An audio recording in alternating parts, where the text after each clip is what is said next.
ओम अस्मद्गुरुभ्यो नमः।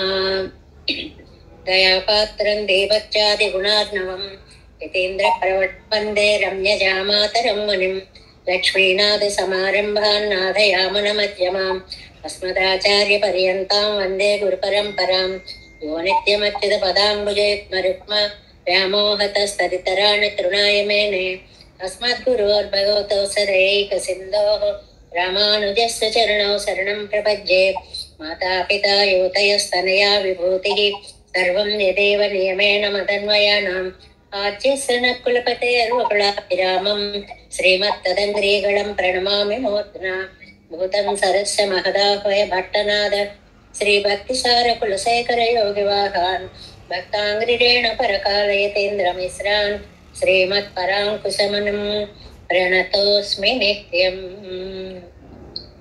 नादं पंकजनेत्र राम यमुना वास्तव्यमालाधरान् योगीन्द्रजलधिं गोविंद पूराधिपौ भट्टार्यन्निगमान्तयोगी जगदाचार्यो स कृष्णद्वयो वन्दे माधव पद्मनाभ सुमनकोले स देवाधिपान् नमो वेदान्तवेद्याय जगन्मङ्गलहेतवे यस्य वाक् अमृतासारपूरितं भुवनत्रयम् वेदांत वेद्यामृतवारिरासेः वेदान्तसारामृतपूरमग्र्यम् आदाय वर्षन्तमहं प्रपद्ये कारुण्यपूर्णं खलु वैरिदासं श्रीमत्कृष्णसमाह्वाय नमो यामुनसूनवे यत्कटाक्षणलक्ष्याणां सुलभश्रीधरः सदा श्रीकृष्णपादपादाब्जे नमामि शिरसा सदा यत्प्रसादप्रभावेण सर्वसिद्धिरभुन्मम लोकाचार्याय गुरवे कृष्णपादस्य सूनवे संसार भोगि संदष्ट जीव जीवातवे नमः। श्रुत्यर्थसारजनकं स्मृतिबालमित्रं पद्मोल्लसद्भगवदङ्घ्रि पुराणबन्धं ज्ञानादिराजम् अभयप्रदराजपुत्रम् अस्मद्गुरुं परमकारुणिकं नमामि।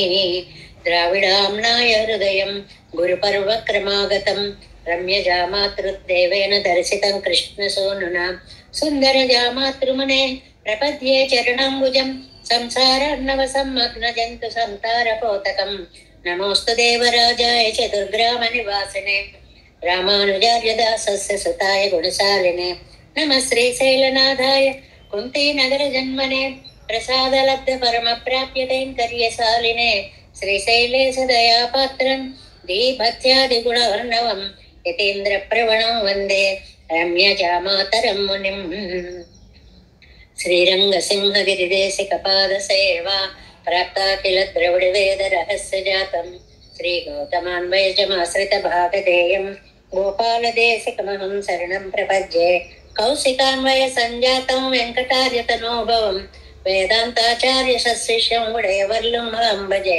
श्रीमद्वेङ्कटरङ्गार्य शिष्यं सशिष्यसेवदिं श्रीलक्ष्मणार्य विबुधं संश्रये देवी दीप्तये।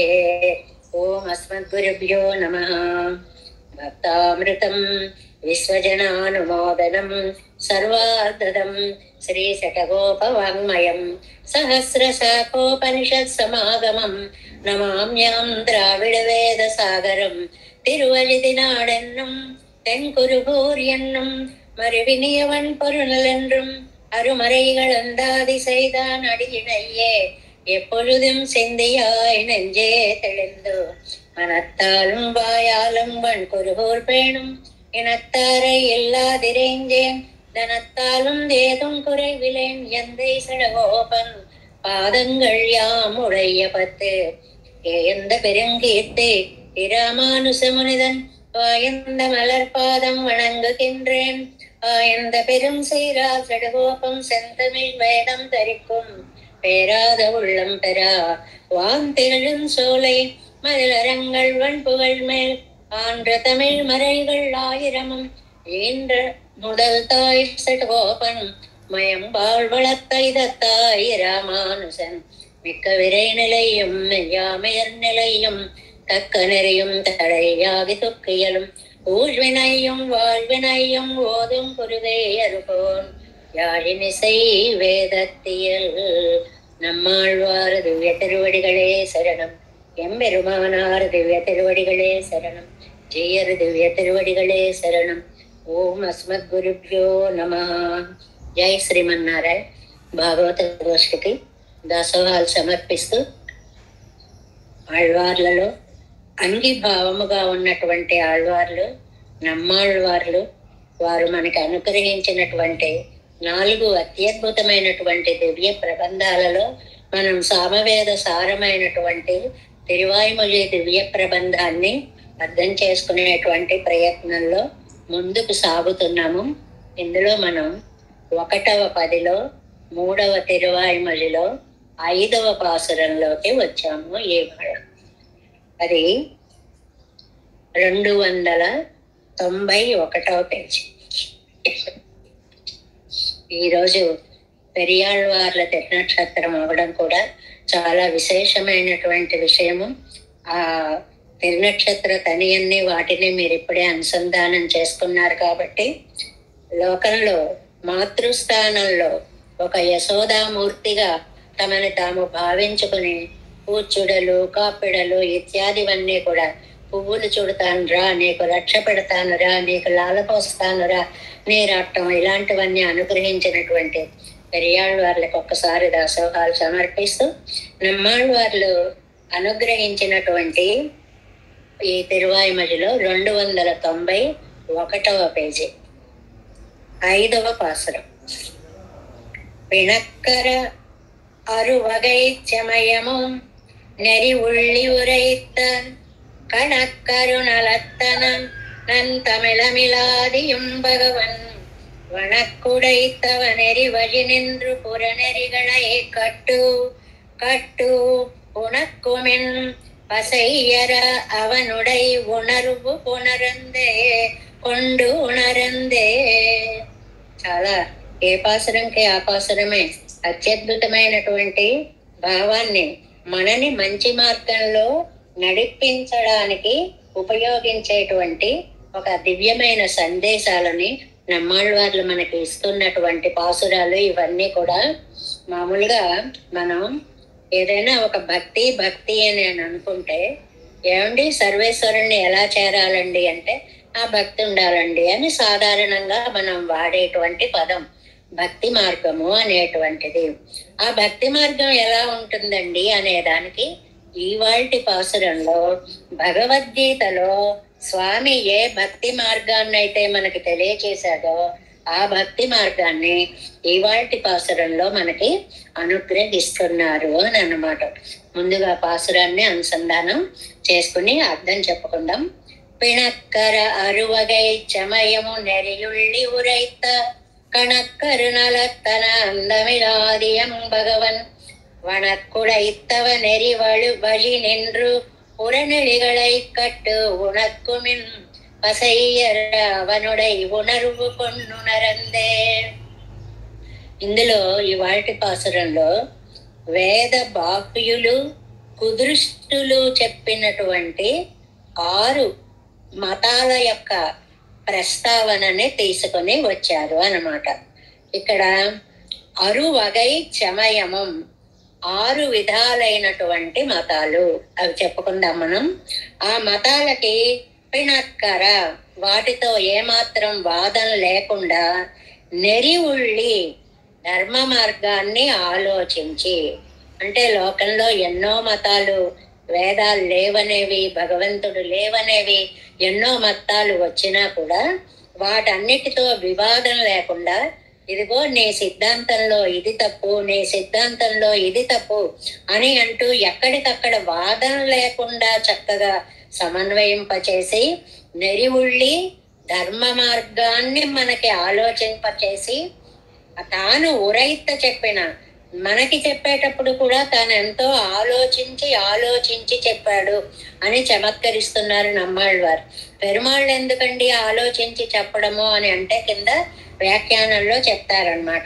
కణక్కరు నలత్తనం ఎన్ని గుణాలు ఉన్నాయండి. కణక్కు గారు లెక్క పెట్టడానికి వీల్లేనన్ని కళ్యాణ గుణములు కలిగినటువంటి అందమిల్ ఒక నాశనము లేనటువంటి అది అంటే చాలా ముఖ్యమైనటువంటి అంబగవన్ జ్ఞాన శక్త్యాదులు కలిగినటువంటి భగవంతుడు.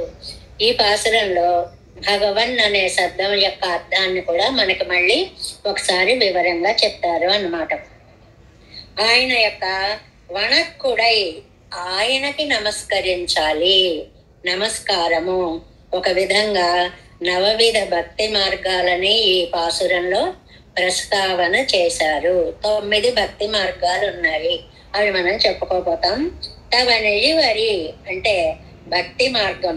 ఇక్కడ తపస్సు అనేటువంటి భక్తి మార్గం. తపస్సు అంటే ప్రపత్తి అనేటువంటి భక్తి మార్గంతో నిండ్రు నిలచి, పురనెరిగళై ఇతర మార్గాలని కట్టు ఛేదించి, అంటే ఆ మిగిలిన 6 వేద బాహ్య మతాలని కాదనాలంటే చాలా గట్టిగా నిలబడే భక్తి మార్గాన్ని తాను నిరూపించి చూపించాడు. భక్తి మార్గం చేత వేద బాహ్య మతాలని ఖండించాడు అని అర్థం అన్నమాట. అవనుడయ్యే ఉణర్వుకొండు, ఆయన ఇచ్చినటువంటి ఆ జ్ఞానాన్ని తీసుకున్నటువంటి నమ్మాళ్వార్లు.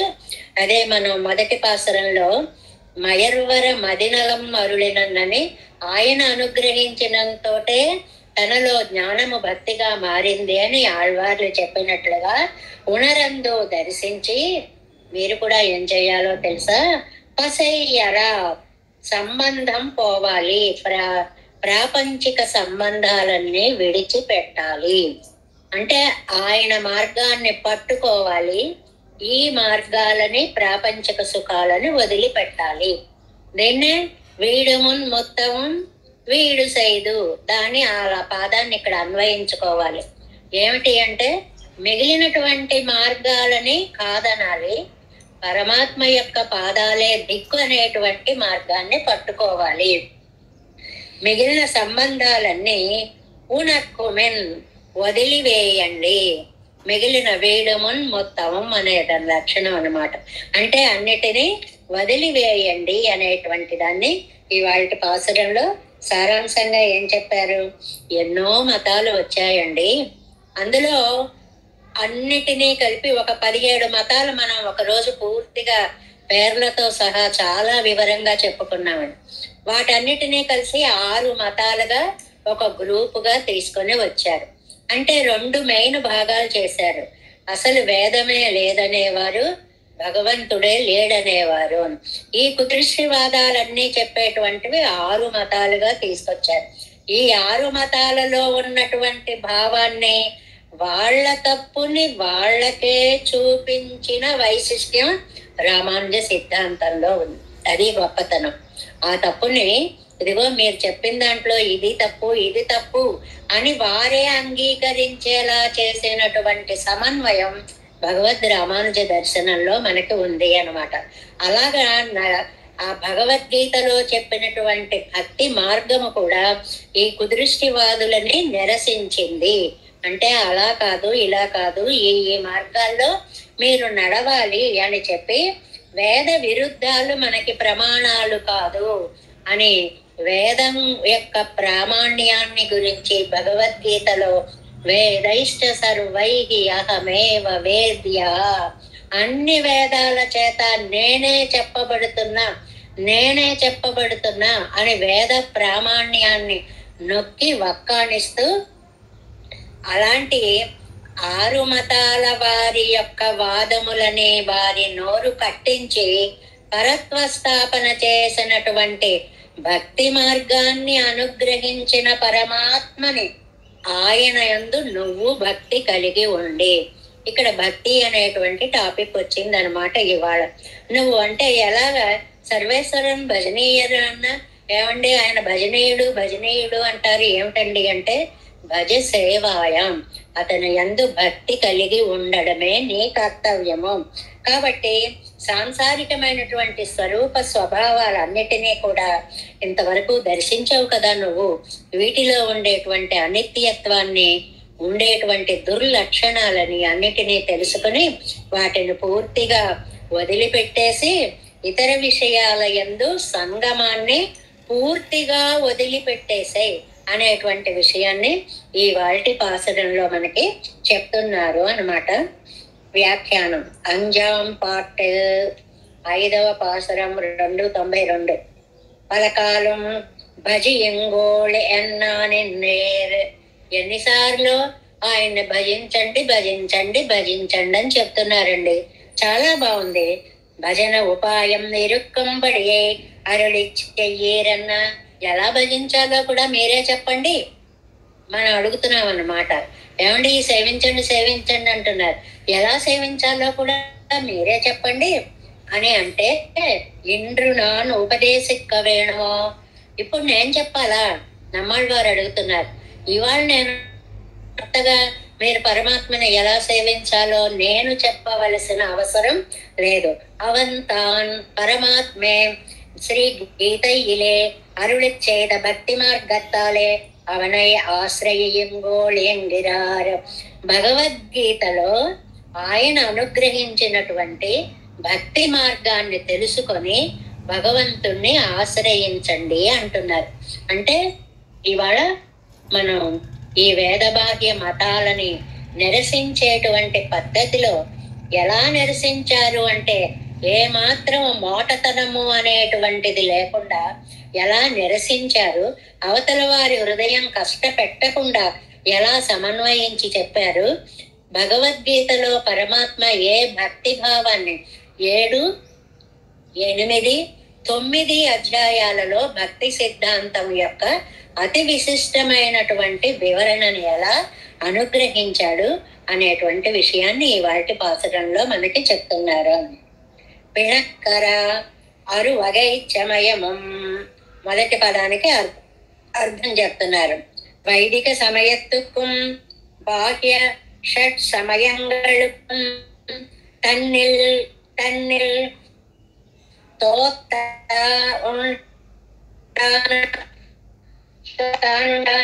పిణక్కరుంబడియాగా. అది ఐదు సిద్ధాంతాల ప్రకారము కూడా మనకి ఒక ఆరు మతాల వారు వేదాన్ని లేదనేవారు, వేదం ఉంది గాని భగవంతుడు లేదనేవారు, భగవంతుడు ఉన్నాడు గాని గుణాలు లేవనేవారు. ఇలాంటి రకరకాల సిద్ధాంతాలు. ఆ 6 మతాలు ఏమిటి అంటే, కింద 2 గీట్ల కింద ఫస్ట్ లైన్ లో ఒక లైన్ ఉంది, అండర్లైన్ చేసుకోండి. శాక్య ఉలూక్య అక్షపాద క్షపణ కపిల పతంగి మతంగల్. అది శాక్య మతం. శాక్య మతం అంటే బౌద్ధ మతులు. ఉలూక్యులు అంటే మనకి వాళ్ళల్లో వైశేషికులు అని ఒకరోజు చాలా వివరంగా చెప్పుకున్నాం. వైశేషికులు, యోగాచారులు, సౌప్రాతికులు, మాధ్యములు ఇలా ఉన్నారని చెప్పుకున్నామే. అందులో వైశేషికన్ అక్షపాదన్. అక్షపాదులు అంటే నైయాయికులు అని అర్థం అనమాట. క్షపణకన్. క్షపణకన్ అంటే జైనులు అని అర్థం. తర్వాత క్షపణకులు అయిన తర్వాత కపిలన్. కపిలురు అంటే సాంఖ్య మతస్థులు అని అర్థము. పతంజలి అంటే యోగ శాస్త్రము. ఈ 6 సిద్ధాంతాల గురించి వాళ్ళు బాహ్య షట్ సమయంగళుకుం తన్నిల్ తోత్తానుండాన పిణక్కరుంబడియాగా. వాళ్ళకి తోచినట్లు వాళ్ళు చెప్పిన దానిని కాదని ఖండించి సమన్వయించి ఏది నిజమైన సిద్ధాంతమో చెప్పినది భగవద్రామానుజ సిద్ధాంతము అని చెప్తున్నారనమాట. నెరి ఉళ్ళి ఉరైత. నెరి ఉళ్ళి ఒక అత్యద్భుతమైనటువంటి ధర్మ మార్గంలో తాను చొల్లిత్తడయ్య వేద మార్గమా ఇరుక్క చేయదే.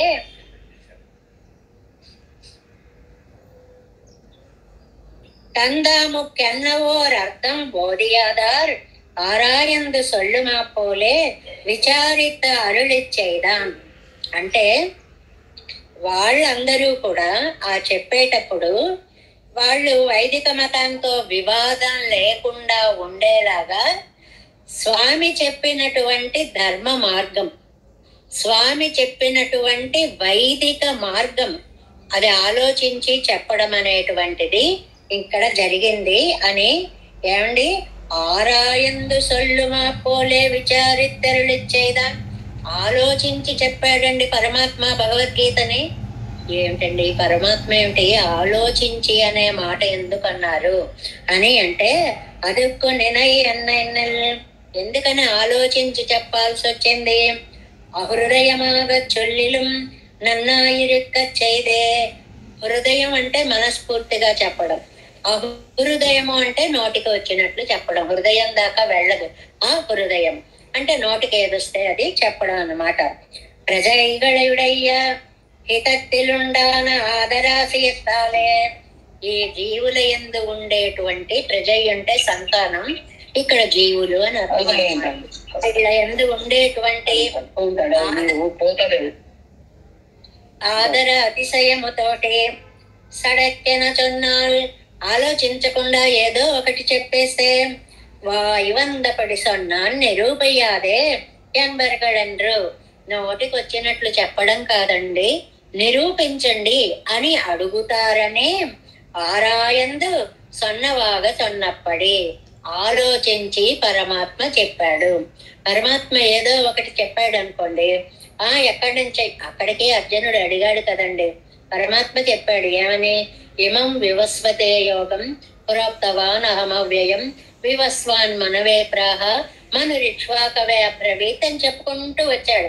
21 చతుర్యుగాలకు ముందు నేనేమో ఇది సూర్యుడికి చెప్పాను, సూర్యుడు ఎవరికో చెప్పాడు, వారెవరికో చెప్పారు అని అంటే, అర్జునుడు ఒక నవ్వు నవ్వాడు. విహస్య, ఒక నవ్వు నవ్వాడు. పైకేం అనలేదు కానీ, భలే కథలు వినిపిస్తున్నావే, ఎప్పుడెప్పటి వాళ్ళు, వాళ్ళెక్కడ వాళ్ళు, నువ్వెక్కడ వాళ్ళు వాడివి, నువ్వు వాళ్ళకి చెప్పడం అనేది సాధ్యం అవుతుందా అంటే, నాయన నీ నవ్వుకి నాకు అర్థమైంది, కానీ నీకు తెలియని ఒకటి, బహూని మే వ్యతీతాని జన్మాని తవ చార్జున తాన్యహం వేద సర్వాణి నత్వం వేత్త పరంతప. నాకు ఎన్ని జన్మలు గడిచాయో నాకు తెలుసు, నీకెన్ని జన్మలు గడిచాయో నీకు తెలియవు. కాబట్టి ఆరాయందు, బాగా ఆలోచించి ఎందుకు చెప్పాడు అని అంటే, ఎప్పుడో చెప్పినటువంటి దాన్ని ఇప్పుడు చెప్తావా అంటే సమన్వయం, సమాధానం చెప్పడానికి తగినట్లుగా ఈ మతాలు అన్నిటి గురించి కూడా మనకి ఒక చక్కటి వివరణని ఇచ్చారు. మనం ఈ మతాల గురించి చాలా సార్లు చెప్పుకున్నాం. ఊరికే టాపిక్ వచ్చింది కాబట్టి ఒక్కసారి దాని గురించి మనకి శ్రీ గుణరత్న కోశంలో భట్టర్ వారు 11వ శ్లోకంలో ఆహుర్వేదానమానం కతిచన కతిచారాజకం విశ్వమేతత్ రాజన్వత్కేచిదీశం గుణినమపి గుణైస్తం దరిద్రాణమన్యే భిక్షావన్యే సురాజం భవమితి జడాః తే తలాతల్యకార్షుః ఏతే శ్రీరంగహర్మ్యాంగణ కనకలతే నక్షణం లక్ష్యమాసన్. చాలా అద్భుతమైనటువంటి శ్రీగుణరత్న కోశంలో ఉండేటువంటి ఈ శ్లోకంలో శ్రీరంగ హర్మ్యాంగణ కనకలత ఎవరండి? లక్ష్మీదేవి. ఆయన యొక్క శ్రీరంగంలో ఒక బంగారు తీగలాగా, రంగ మంగళ దీపికలాగా వెలిగిపోతూ ఉండేటువంటి తల్లిని ఆవిడ్ని సంబోధిస్తూ, ఎందుకు ఇన్ని మతాలు వచ్చాయి? తే జడాహ, వాళ్ళు బుద్ధిహీనులమ్మా, ఎందుకంటే సత్యాన్ని తెలుసుకోలేని వారు కాబట్టి. ఏమని చెప్పారు? వాళ్ళందరూ కూడా వేదబాహ్యులు కుదృష్టులు అనేటువంటి వాళ్ళు ఇద్దరు ఉంటారు అనేటువంటి దాన్ని ముందుగా రెండుగా విడదీశారు అనేటువంటిది. అందులో జడులు అనేటువంటి మాటకి ఒక మంచి అర్థం చెప్పారు. అజ్ఞానం కలవాళ్ళు, అన్యదా జ్ఞానం కలవాళ్ళు, విపరీత జ్ఞానం కలవాళ్ళు అని 3 రకాలుగా ఉంటారు మనుషులు. అజ్ఞానం అంటే అసలు దాని గురించి మనకేం తెలియదు. అన్యదా జ్ఞానం అంటే ఒకదాని గురించి ఇంకోటి అనుకుంటాం. విపరీత జ్ఞానం అంటే సంబంధమైన దాని గురించి సంబంధం ఉన్నట్లుగా భావిస్తూ ఉంటాము అని. కాబట్టి ఈ వేదాలని నెంబర్ 1 అప్పుడు చెప్పుకున్నాం, మనం ఒక 10 సార్లు చెప్పుకున్నాం. చారువాకులు అనేటువంటి వాళ్ళు ఉన్నారు. చారువాకులు అందంగా మాట్లాడేటువంటి వాళ్ళు అసలు వేదాలే ప్రమాణం కాదు, ప్రత్యక్షమే ప్రమాణము అనే మాటని చెప్పారు. అబ్బాయి ప్రభువే లేడండి అన్నారు సాంఖ్యులు. సాంఖ్యులు అంటే కాపిల మతము అనేటువంటిది. వాళ్ళ ఉద్దేశంలో ప్రకృతి వికారం చెందడం, దీనివల్లే సృష్టి జరుగుతుంది తప్ప పరమాత్మ లేడు అనేటువంటిది, ప్రకృతి పురుషులే ముఖ్యం అని చెప్పేటువంటిది వాళ్ళ మతం. ఇంకా కర్మే చాలా ముఖ్యము అని చెప్పేటువంటిది మీమాంసక మతం. కర్మ మనం చేసే పనిని బట్టే మనకు అన్నీ జరుగుతుంది అని. తర్వాత అనుమాన ప్రమాణం చేత చెప్పుకునేవారు కాణాదులు అనేటువంటి ఒక మతం ఉంది అని చెప్పాం. తర్వాత అసలు అంతా మాయా అని చెప్పేవారు మాయావాదులు అనేటువంటి మాట చెప్పాం. అంతేకాదు అసలు పరబ్రహ్మ ఉన్న ఆయనకు గుణాలు లేవు అని చెప్పేటువంటి వాళ్ళు అద్వైతులు, నిర్గుణుడు, నిరాకారుడు ఇలాంటి చెప్పేటువంటిది. ఈ పైగా వాళ్ళు చేసిన మతం త్రిమూర్తులకు అతీతంగా ఒక భిక్షుకుణ్ణి ప్రభువుగా అంగీకరించారు. భిక్షావన్యే సురాజం అంటారు భట్టరు వారు. ఈశ్వరుణ్ణి లోక జగత్కారణత్వాన్ని అంగీకరించారు వారు. ఇవన్నీ ఎందుకు వచ్చాయండి అంటే ఇదేమీ కాదు, విశిష్టాద్వైతం ప్రకారం తత్వాలతోటి అంటే ప్రకృతి, జీవుడు, పరమాత్మ అనేటువంటి ఈ తత్వత్రయంతో ఏర్పడినటువంటి సిద్ధాంతమే మనకి భగవద్ రామానుజ మతంగా చక్కగా చెప్పబడింది అనేటువంటి దాన్ని ఇది వాళ్ళు అంగీకరించలేటండి. పరిహాసం చేస్తారు భట్టర్ వారు. తలాతల్యకార్షువు, తలాతలి చేతులు కొట్టేసుకుంటారు. డబ్బే మేం గొప్ప అనేటువంటిది చేతులు చది. ఈ యుద్ధాల్లో కొన్ని రకాలు ఉన్నాయండి. ముష్టి అని ఒకటి ఉంది. వాళ్ళు గుద్ది వీళ్ళు గుద్ది వాడు వీళ్ళు వంచేటప్పటికి వీడు వాడిని వంచేయడం దీన్ని ముష్టి అంటారు. కేసి అంటారు. మనకి పల్లెటూళ్ళలో తరచుగా కనపడుతూ ఉంటుంది. వాళ్ళ జుట్టు వీళ్ళు పట్టుకునేవాడికి వీళ్ళ జుట్టు వాళ్ళు పట్టుకుని వంగేసి ముష్టి చేసేసి ఇలా దెబ్బలాడేసుకున్నారు ఈ మతాల గురించి అనేటువంటి దాన్ని చెప్తూ ఇక్కడ ఆ మతాల వాళ్ళందరికీ కూడా మనస్సు కష్టం కలగకుండా మీరు చెప్పిన దాంట్లో ఇది తప్పుంది, మీరు చెప్పిన దాంట్లో ఇది తప్పుంది అని వాయువందపడి సొన్న నోటికొచ్చినట్లు చెప్పడం కాకుండా పారమార్థికమైనటువంటి అర్థాన్ని చెప్పారు. కరుణలత్తనం అసంఖ్యేయ కళ్యాణ గుణ. మనం మొట్టమొదటి శ్రీయప్పతిలోనే మనం అవాప్త సమస్త కాముడై అసంఖ్యేయ కళ్యాణ గుణాత్మకుడై ఉన్న పరమాత్మ అని చెప్పుకున్నామే. ఎల్లైయిలాద గుణత్తయ్యుడయ్యవన్ ఎన్నుదల్. ఎల్లైయిలాద హద్దులేనటువంటి గుణాలు 293లో మొదట్లే. ఎల్లైయిలాద గుణత్తై హద్దులేనటువంటి కళ్యాణ గుణములు కలిగినటువంటి వాడు. ఏమిటండి ఆ కళ్యాణ గుణంలో ఒక్కటి చెప్పండి. ఎల్లై ఇల్లాద స్నేహత్తై ఉడయ్యవన్ ఎన్నుదల్. స్నేహము అని ఒక మాట ఉందండి. స్నేహము అంటే నెయ్యికి కూడా స్నేహము అని పేరు. మృదువుగా మెత్తగా అలా ఉంటుంది అన్నమాట. 2 హృదయాలు అలా మెత్తగా కలిస్తే దాన్ని స్నేహభావము అంటారు. ఆ మృదుత్వం ఉన్న చోటే స్నేహితుడవుతాడు, లేకపోతే స్నేహితుడు అనే పదం ఉపయోగించకూడదు. అరిరక్కచ్చైదాన్ తన్ వాత్సల్యత్తాలే అరుళెచ్చైదాన్ ఇత్తనై ఇరే. ఎవరికి చెప్పాడు ఆరిరక్కచ్చైదాన్? ఇది ఎవరికి చెప్పాడండి? కేవలం అర్జునుడికి మాత్రం కాదు. లోకాన్ని అంతటినీ దృష్టిలో పెట్టుకుని అందరితోటి ఉండేటువంటి స్నేహ బంధముతోటి అంటే వాత్సల్య గుణంతో పరమాత్మ భగవద్గీతలో ఈ భక్తి సిద్ధాంతాన్ని చాలా చక్కగా అందించాడు అని. ఈ 6 మతాలు అనేటువంటిది తర్వాత సిద్ధాంతాల్లో ఒక్కొక్కళ్ళు మారిపోతూ పేర్లు వేరే పెడుతూ కూడా వచ్చారు. ఇప్పుడు వైదికంగా మాట్లాడితే శైవం, వైష్ణవం, గాణాపత్యం, కౌమారం, శాక్తం, సౌరం ఇలాంటి 6 మతాలని కూడా వాటి సారాలుగా తీసుకొచ్చి ఇవాళ సమాజంలో చెప్పడము అనేటువంటిది ఉందన్నమాట.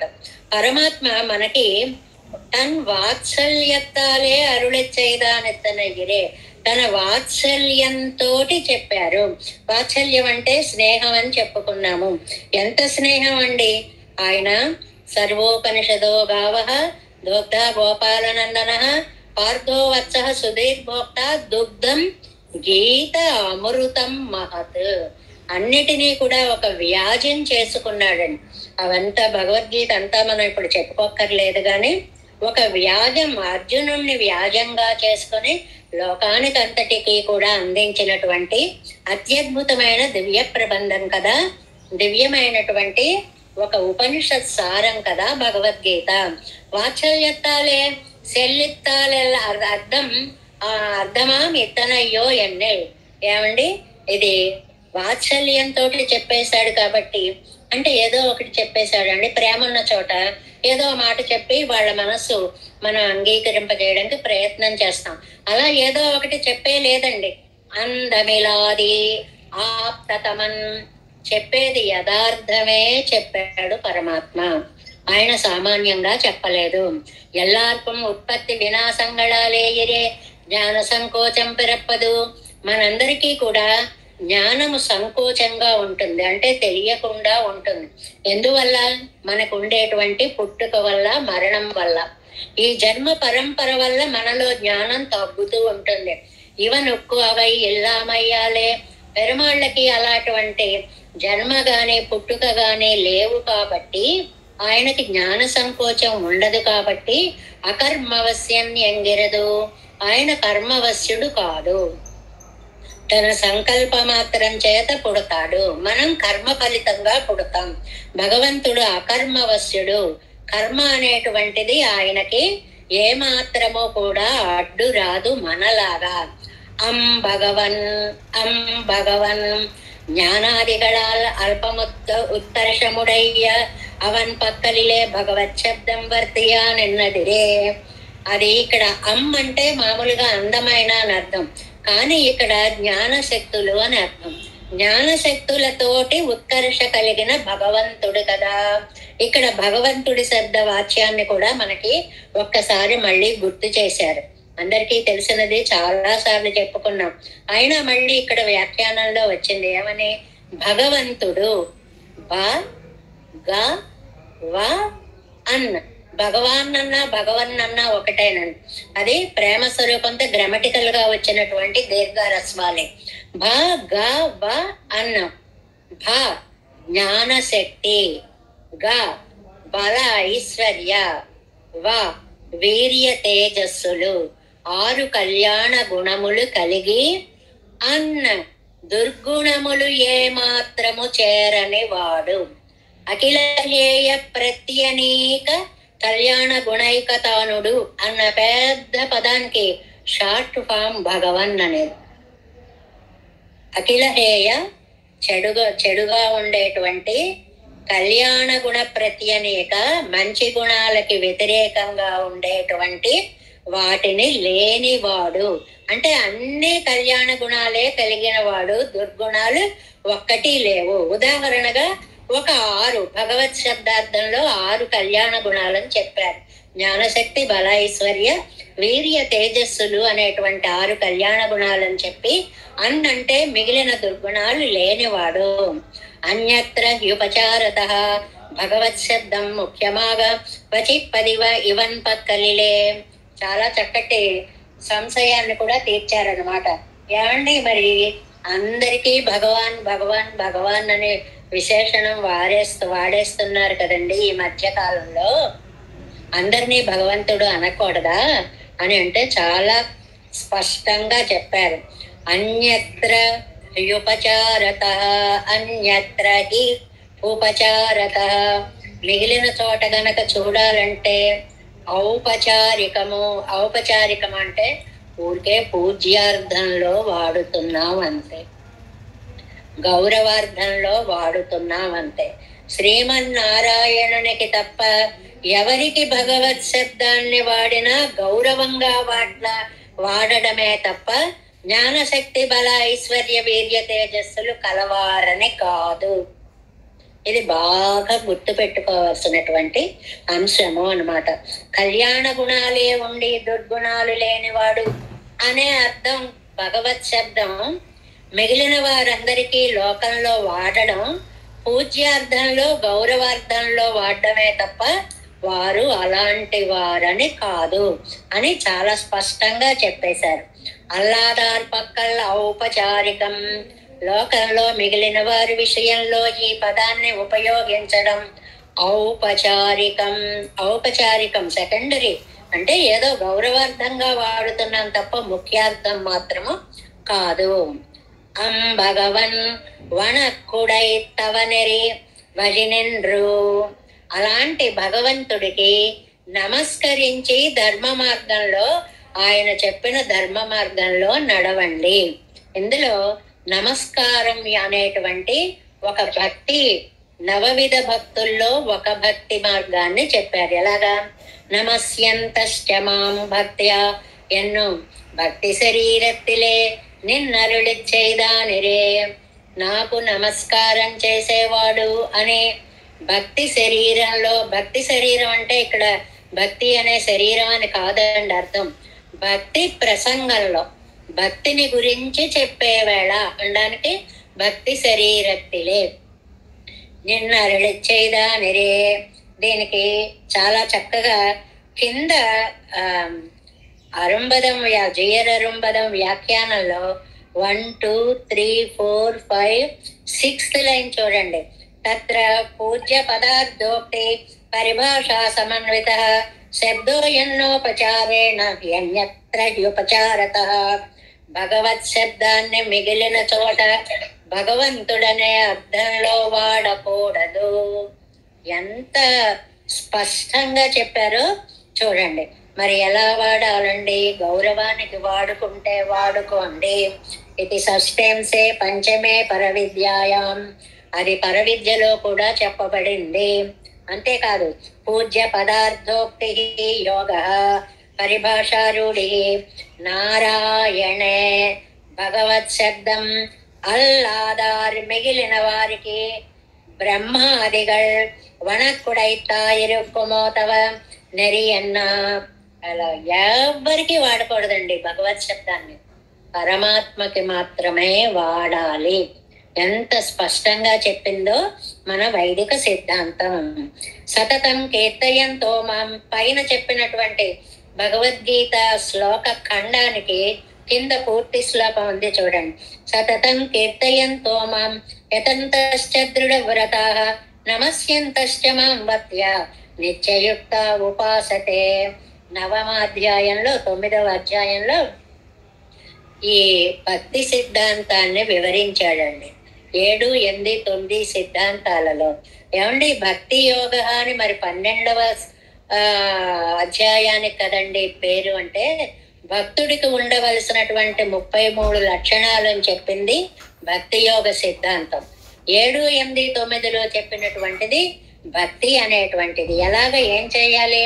మన్మనాభవ మద్భక్తో మద్యాజీ మాన్ నమస్కురు మామే వైశ్యసి యుక్తైవం ఆత్మానం మత్పరాయణ.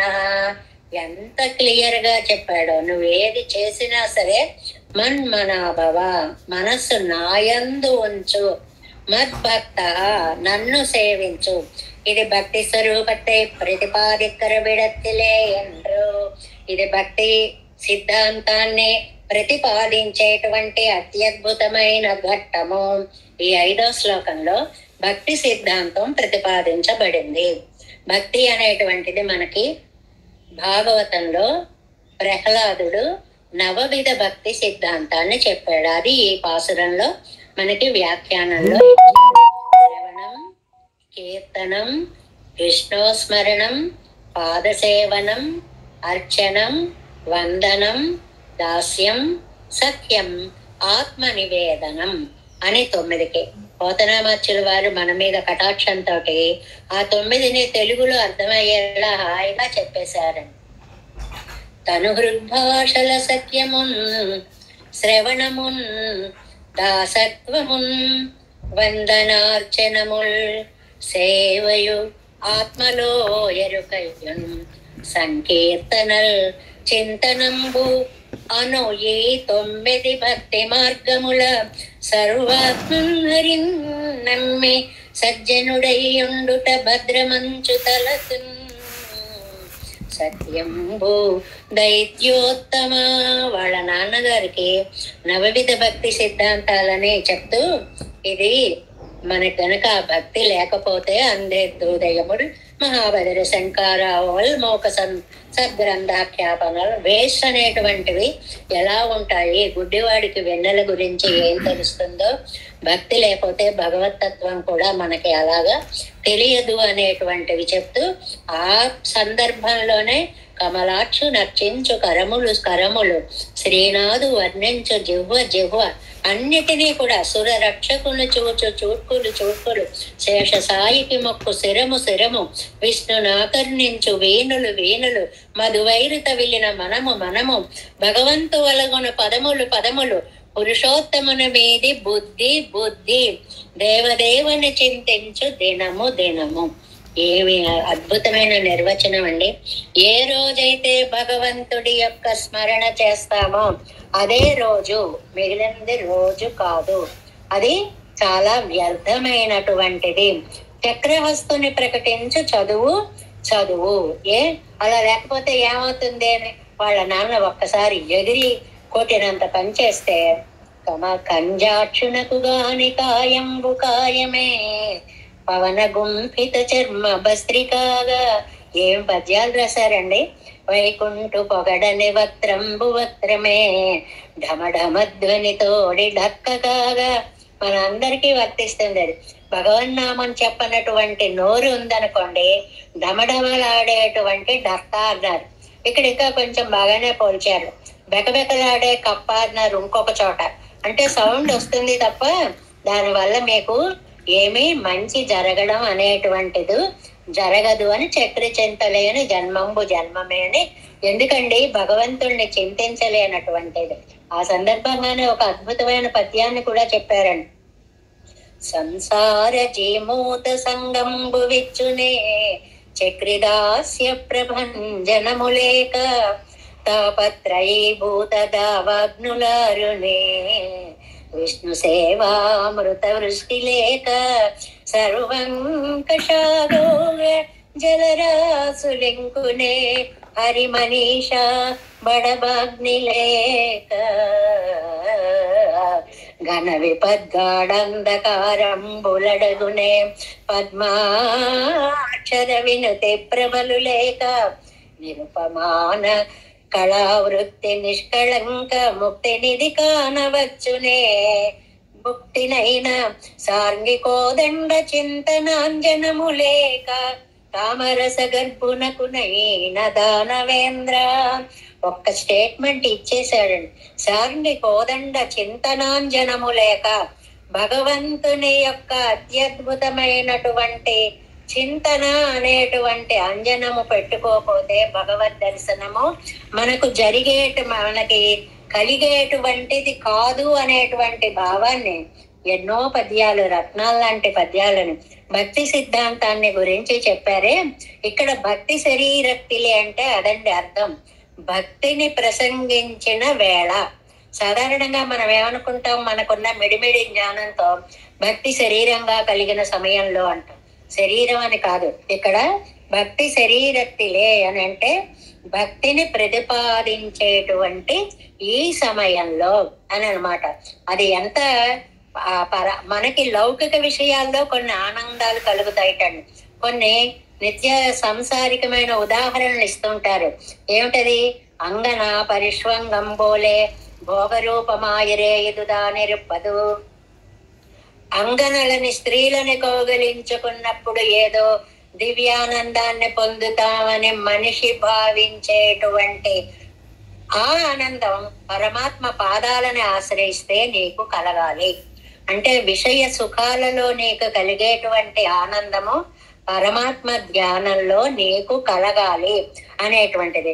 వణక్కుడైతవ నెరి వజినెండ్రు వణక్కత్తయుడయ్యా భక్తి మార్గమాగిర వజయిలేనెండ్రు.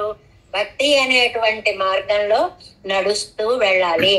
జీవితాన్ని అంతటిని ఇది అంతటా కూడా భగవద్గీత అంతా కూడా జీవన శైలిని మనము చక్కగా మలచుకునేటువంటి ఉద్గ్రంథము. చాలా భగవద్గీత ఆచరణ గ్రంథము, పారాయణ గ్రంథము కాదు. అందులో చెప్పినవి మనం నిజ జీవితంలో ఆచరిస్తున్నామా లేదా, ఎవరికి వారికే ఇది తెలిసేటువంటి సమాధానము అన్నమాట. భక్తి శరీరத்திலே మాం నమస్కురు ఎంగయ్యాలే వణక్కుడై ఎంగిరదు, నమస్కారం పెట్టు. ఈ నమస్కారం పెట్టేది కూడా నువ్వు త్రికరణ శుద్ధితో పెట్టు. అంటే మనకి అందరికీ పెట్టబుద్ధి అవదండి. నమస్కారం అండి, నమస్కారం అండి, ఏంటి చెయ్యగరేయడం, ఏంటా నమస్కారం, దానికి నమస్కారం ఎలా అవుతుంది? నిజంగా నీకు భక్తి కలిగి ఉంది అంటే 2 చేతులు జోడించి పెట్టేదే నిజమైనటువంటి నమస్కారము అంటున్నారు ఇక్కడ. మా నమస్కురు ఎంగయాలే వణక్కుడై ఎంగిరదు, త్రికరణ శుద్ధిగా నమస్కరించు, తపశ్శబ్దత్తాలే భక్తి అయి చొల్లిత్తు. తప అని ఒక మాట ఉందండి.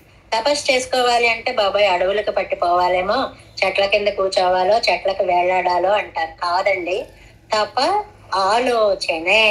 అది ధాతువు. ముండకోపనిషత్తు మనకి చెప్తుంది. ఎస్ సర్వజ్ఞ సర్వవితు ఎస్ జ్ఞానమయం తప అనేటువంటిది. ఇక్కడ తపస్సు గురించి ఆలోచనే అనేటువంటిది.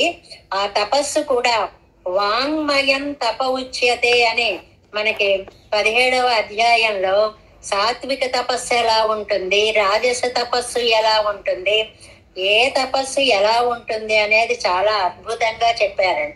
ఇవాళ మనం ఉపవాసం చెయ్యాలి అనుకుంటాం అనుకోండి, ఏకాదశి తొలేకాదశి అని ఉపవాసం చెయ్యాలి అనుకోండి. ఉపవాసం అంటే తిండి లేకుండా ఉండడము కాదు. ఉపవసతి, పెరుమాళ్ళకి దగ్గరగా మనస్సుని పెట్టుకోవాలి.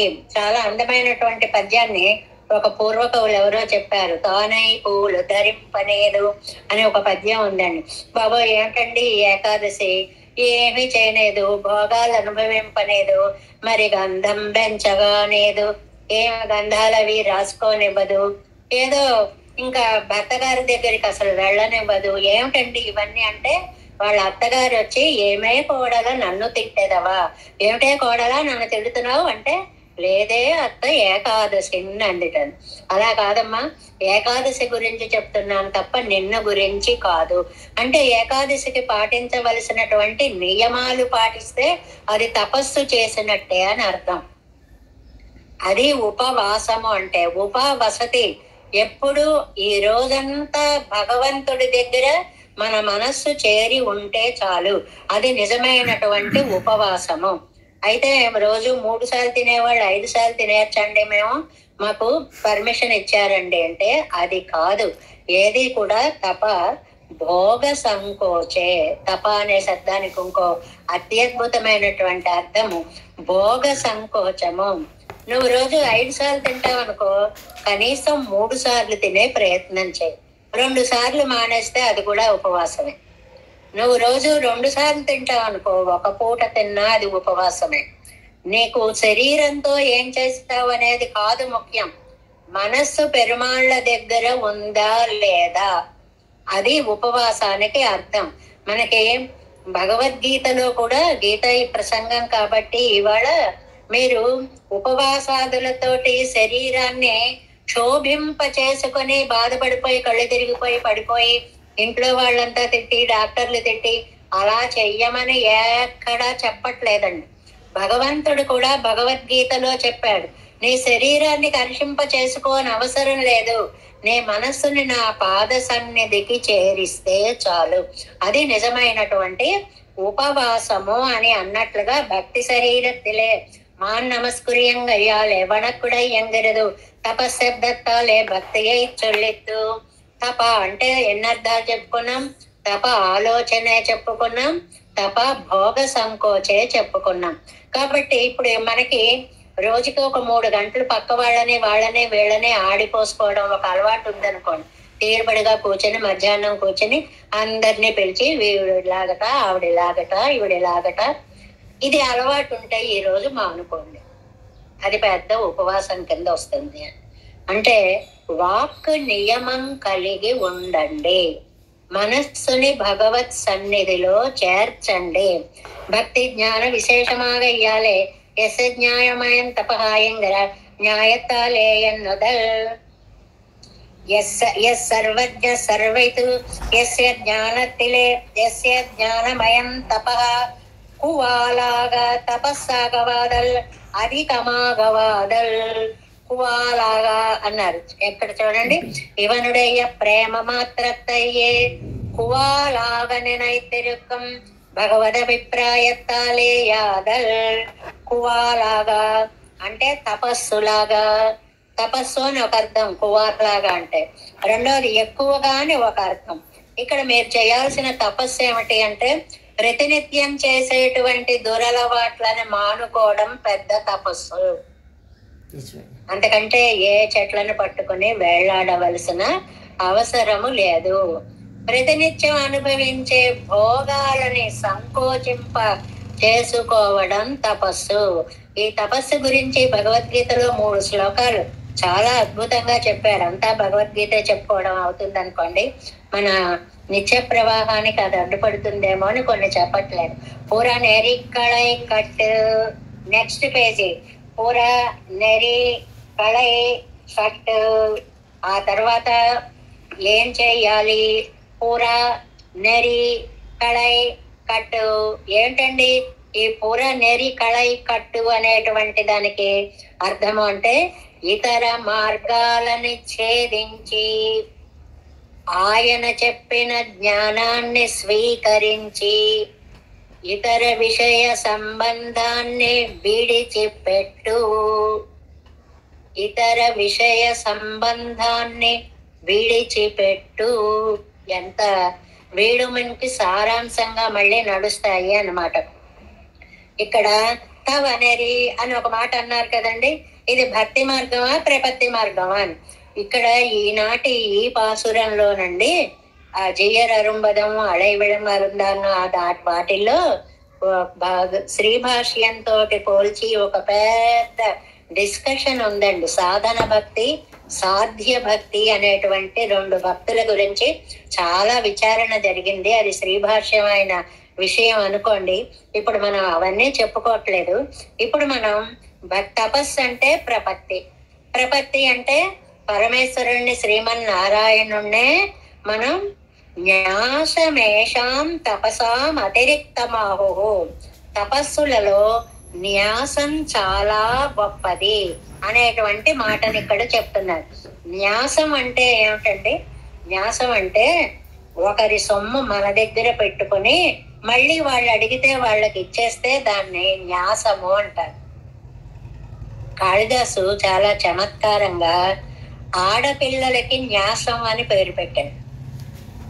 ఆడపిల్లలకి శాకుంతలోపాఖ్యానంలో శకుంతలను అత్తవారింటికి పంపించేటప్పుడు అత్తవారింటికి వెళ్ళిపోతుంది అని బెంగ పెట్టుకుంటూ, ఎందుకు బెంగ పెట్టుకోవడం, ఇది న్యాసం కదా అంటే ఆడపిల్ల అక్కడ ఉండాల్సిన అమ్మాయి ఏదో కొంతకాలం మన దగ్గర పుట్టి పెరిగింది, తర్వాత ఎక్కడ చేరాలో అక్కడికి చేరింది కాబట్టి దాన్ని న్యాసము. ఎవరి సొమ్ము వాళ్ళకి అప్పగిస్తే కొంతకాలం మన దగ్గర ఉంచుకుని ఆ ఎవరి సొమ్ము వాళ్ళకి ఇస్తే దానికి న్యాసము అని పేరు అనమాట. అందువల్ల ఇక్కడ న్యాసమేషాం తపః. మీరు పెద్ద వేరే తపస్సు చేయక్కర్లేదండి, ఇది భగవంతుడికి సంబంధించినది అని ఒక విషయాన్ని ఈ ఆత్మని గురించి తెలుసుకుని ఇది భగవదర్పితమే చెయ్యాలి అని నువ్వు పెద్ద పూజ చేసినట్లే. అంటే ఏమిటి, మనకి ఏవైతే 6 రోగాలు ఉన్నాయి జీవాత్మని పట్టి అని దేహాత్మ సత్త బుద్ధి అని చెప్పుకున్నాము, ఆ 6 రోగాలని తెలుసుకొని వైద్యం భగవన్నామాన్ని మందుగా వాడుకోవడమే తపస్సు అనేటువంటి దాన్ని చాలా స్పష్టంగా చెప్తున్నారు. కాబట్టి ఈ ప్రపత్తి భగవంతుడి చేతే భగవద్గీతలో చాలా చక్కగా చెప్పబడింది. ఇది చేసేటప్పుడు కాయిక ప్రపత్తి నమస్కారం కూడా చేయాలి. వణక్కుడై తవనరి, నమస్కారంతో కూడిన, ఆ మాట గుర్తు పెట్టుకోవాలి, నమస్కారంతో కూడిన ప్రపత్తి చేయాలి. అంటే ఆ నమస్కారం అండి అనకూడదండి. నిజంగా పెద్దలకు మీరు నమస్కరింపదలుచుకుంటే తలను వంచి, మన కులశేఖరరావు గారు ఎంత బాగా చెప్పారండి, బద్దేన అంజలిన నతేన శిరస గాత్రై సరోమోద్గమై కంఠేన స్వరగద్గదేన నయనేన ఉద్గీర్ణ బాష్పాంబున. నమస్కారంకి వెనకాల ఇంత కథ ఉందండి. నీ చేతులు జోడించి శిరస్సుని వంచి కంఠై ఆ బద్ధేనాంజలిన నతేన శిరస గాత్రై సరోమోద్గమై, ఇంత గొప్ప అవకాశాన్ని పొందానా అని చెప్పి ఒక్కసారి ఒళ్ళు పులకించి గగురుపాటు రావాలటండి. కంటేన స్వరగద్గదేనా, తండ్రి ఇంత గొప్పవాడువా అండంలో మాట కూడా పూర్తిగా రానంత గాద్గద్యం.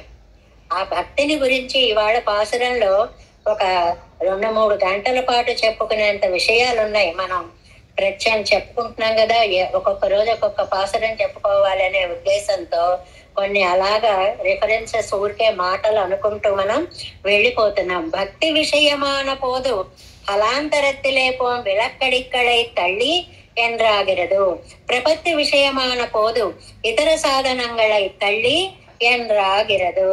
ఏమండి, భక్తికి ప్రపత్తికి కొంచెం ఏమిటండి అంటే, భక్తి మార్గంలో ఉన్నప్పుడు ఈ కాయికమైనటువంటి నమస్కారాదులన్నీ తలను వంచి, అలాగే పెద్దల దగ్గరికి వెళ్ళినప్పుడు సాష్టాంగ నమస్కారం చేయాలి అంటారు. అంటే తల కూడా భూమి మీద ఆనేలాగా మిగిలిన శరీర ఇంద్రియాల అవయవాలన్నీ కూడా భూమికి తగిలేలాగా పొడుగ్గా పడుకుని మగవాళ్ళు సాష్టాంగ నమస్కారం చేయాలి అని, ఆడవాళ్ళు అయితే వక్షస్థలం భూమికి తగలకుండా మోకాళ్ళ దగ్గర కాళ్ళు మడిచేదాం నమస్కారం పెట్టాలి అని ఆ నమస్కారం యొక్క వివరణను కూడా మనకి అందిస్తూ, ఆ భగవంతుడి యొక్క జ్ఞానాన్ని మనం తెలుసుకుంటే చాలు ఇతర విషయాల యందున్న అభినివేశం తగ్గుతుంది. ఏదైనా ఒకటి చాలా గొప్పది అని తెలిస్తే తక్కువ దాని యందు మనకి నిరాదరణ ఆటోమేటిక్ గా కలుగుతుంది. కాబట్టి భగవంతుడి యొక్క గొప్పతనాన్ని నువ్వు తెలుసుకునే ప్రయత్నం చెయ్యి. ఆ భక్తి మార్గానికి తప ఆలోచనే తప భోగ సంకోచే అనేటువంటి మాటల్ని గుర్తు పెట్టుకుని, అది ఉపవాసం అంటే. నీకు మామూలుగా ఒక 5 సార్లు తింటారనుకోండి, లేస్తూనే ఏదో పాలతోటో వేటితోటో బిస్కెట్లు ముంచుకున్నా ఏదో చేసి పొద్దున్న అలా చేస్తారు కదండి. కాస్త 9 అయ్యేటప్పటికి టిఫిన్ తినేస్తారు కదండి. మధ్యాహ్నం 7కి సాపాటు, మరి 4ంటికి ఏం తోచదు కదా, ఏవో కొంత వేసేస్తాం. సరే రాత్రి ఇలా 5 సార్లుగా ఉండే జీవితంలో పొద్దున్నది మానేసిన, సాయంత్రంది మానేసిన, ఆ 3 పూట్లగా ఒకసారికి గనక తీసుకుని రాగలిగితే, భోగాన్ని సంకోచపరచుకోగలిగితే. కానీ ఒక్కటే గుర్తు పెట్టుకోండి, ఆయనే భగవద్గీతలో చెప్పాడు,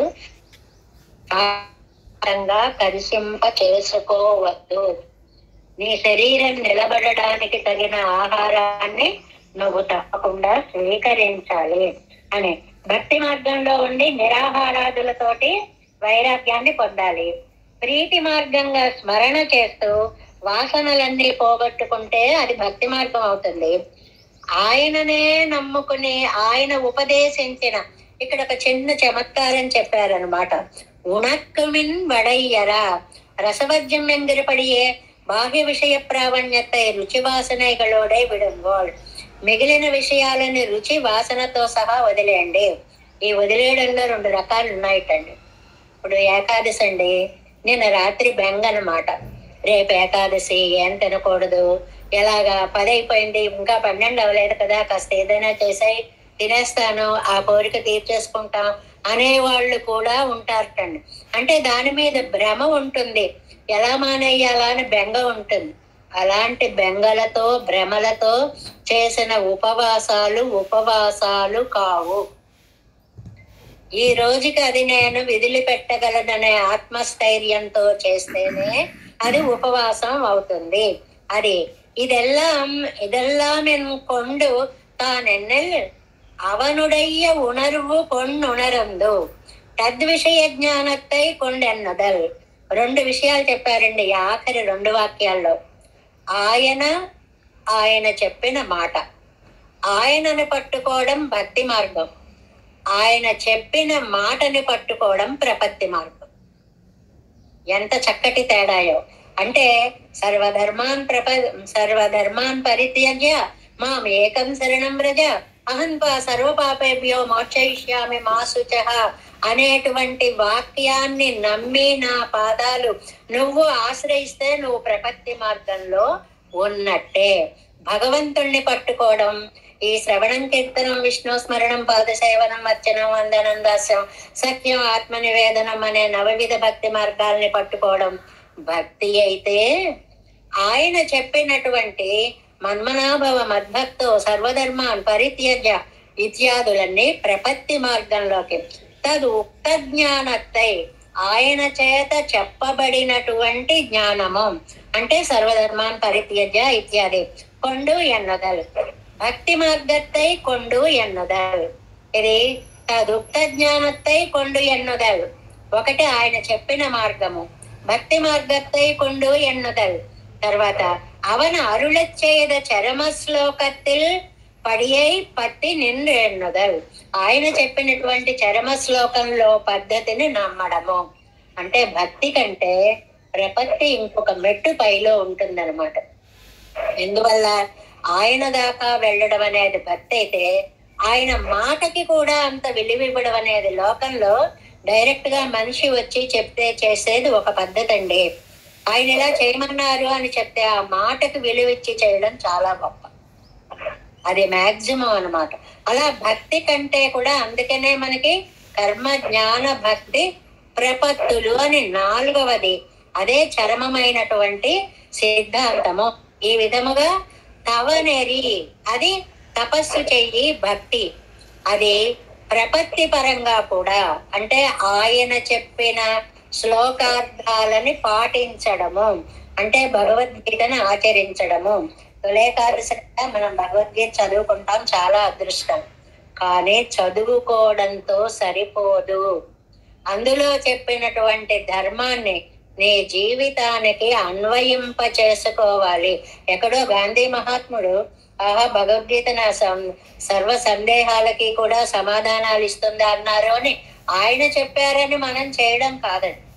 భగవద్గీత అనేటువంటిది ప్రతి జీవితాన్ని మలచుకోవడానికి ఉపయోగపడేటువంటి అత్యద్భుత ధర్మోపదేశం చేసినటువంటి సాక్షాత్తు యా స్వయం పద్మనాభస్య ముఖ పద్మాద్ వినిసృత అని పరమాత్మ యొక్క ముఖ కమలం నుంచి స్నేహముతోటి, స్నేహము అంటే వాత్సల్యము అని ఇక్కడ వ్యాఖ్యానంలో చెప్పుకున్నాం, ఆ వాత్సల్యంతో చెప్పబడింది. కాబట్టి భజించు భజించు అంటే ఊరికే చెప్పట్లేదు, భక్తి భావంతో భజించు.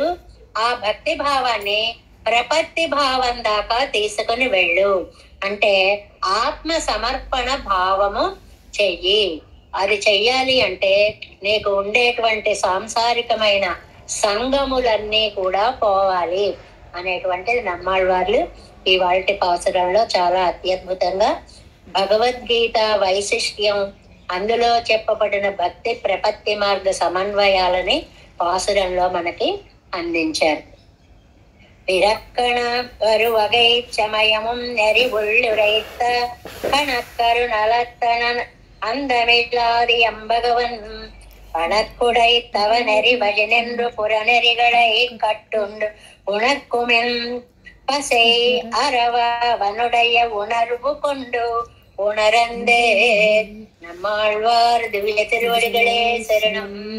దేవేశం కోలనాథం అదైత మనసం పద్మనాభం రమేశం లోకార్యం కృష్ణయుగ్మేన చ నిగమ శిరో యోగి భట్టారకౌ చ గోవిందం కూరనాదేన చ సహ కురు కేశేందు సింధుం యతీంద్రం మాలాదృగ్యామునార్యో మమ హృది నిదదే రామ పద్మాక్షనాథం திருவருண்மால் சேரை முதலீசடு கோபன்னாத மனசீரிய கொண்டார் மணக்கால் நம்பிதன் ராமாள வந்தார் குருமாலாதர குருகை பிறார்க்கு அம்பாமி திராசர் கோவிந்தர் கூரே சர்பட்டர் வேதாந்தமினே இருகண்ணர்க்கம் உடையனம் வெள்ளை இவர் ஏழெழுத்தற்கே எந்த மாதவர் கற்பனாவர் இவரல்லாத திருவடியார் திருமலையாழ்வார் பதங்கள் முன்னன்னுள் சேர்ந்தனவே. नमोस्तु देवराजाय चतुर्ग्राम निवासिने रामानुजाय दासस्य सुताय गुणशालिने नमः श्रीशैलनाथाय कुन्ते नगरजन्मने प्रसादलब्ध परमप्राप्य कैङ्कर्यशालिने श्रीशैलेश दयापात्रम् దీపత్యాది గుణాన్నేంద్ర ప్రగుణం వందే రమ్యజామాతరం మనం వాడి తిరువాయ్ మడి పిள்ளై మాదగ வாழ்வாழும் மணவாழ மாமணியம் வாழியவன் மாறம் திருவாய் மழிப்பட்டை மாநிலத்தோ தேரும்படி உரைக்கும் சீர் ஸ்ரீரங்க சிம்மகிரி தேசக பாத சேவா பிரத்தாகில திரவிட வேத ரகசிய ஜாத்தம் శ్రీ గౌతమాన్వైజమాశ్రిత భాగదేయం గోపాలదేశికమాం శరణం ప్రపద్యే కౌశికాన్వయ సంజాతం వెంకటార్యతనోభం దాంతాచార్య సశిష్యం ఉడయవర్లం మహం భజే శ్రీమద్వెంకటరంగార్య శిష్యం తశిష్య సేవతిం శ్రీలక్ష్మణార్యబిద్ధం సత్యే ధీవిదిత్తే గురుభ్యో నమః జయ శ్రీమన్నారాయణ.